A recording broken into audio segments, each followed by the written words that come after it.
This is Lugudowski of WeAreChange.org out here in Queens with the one and only Weev. Now, Weev, you recently had a 41-month jail sentence by the federal government because you exposed AT&T and their incompetence. You just recently got out. How did that happen? The Federal Appeals Court of the Third Circuit said that the government didn't have a leg to stand on in their case. They either strongly implied that there wasn't any legitimacy or completely just ripped apart every single one of their arguments. So there was nothing that their indictment stood on. It was fictitious in of its entirety. It definitely was, because you never hacked anything. You never did anything totally illegal. And the jury was compromised of people who didn't even have emails. I mean, people, the case was insane. I'm finally happy you're out. But there's a lot of news going around today with a notice that you sent the federal government. Can you tell me the notice that you sent? Yeah, I sent the federal government an invoice for the approximately 3 years, a little over, of my time that they stole based on lies. And I bill at 1 Bitcoin an hour, and they owe me 1 Bitcoin for every hour that they deprived me of my liberty. So it comes out to a little over 28,000 Bitcoins that they currently owe me.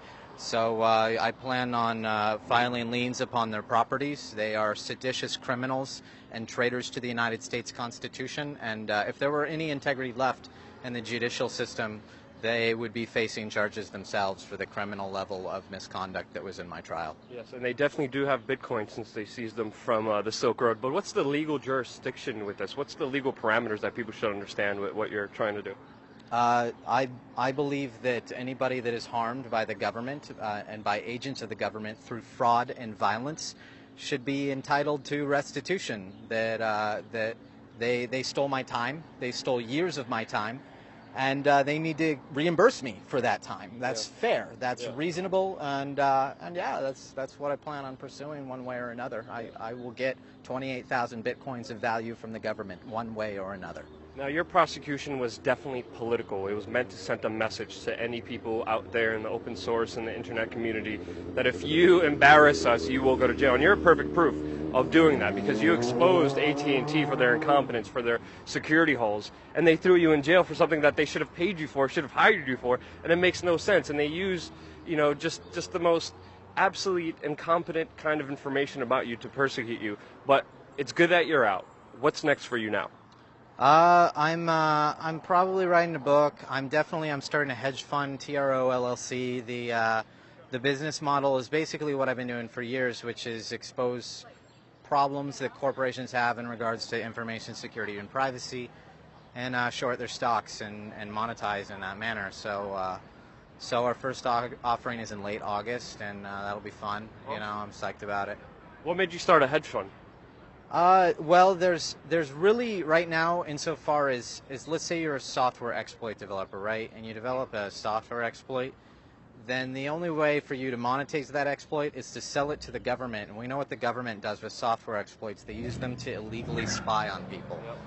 And I don't want to assist the government in illegally spying on people. I want to assist the consumer in making informed purchasing decisions. So if you find the right kind of issue, through publicizing that issue and creating a public relations problem for a given company, you can sometimes affect the market value. So I want to create a system where people can ethically come forward, disclose a security vulnerability, disclose a privacy issue, get paid, and not have to do the wrong thing and help the government in criminal activities and violations of people's Fourth Amendment rights. Sort of like a Better Business Bureau, but actually a real Better Business Bureau that actually protects people.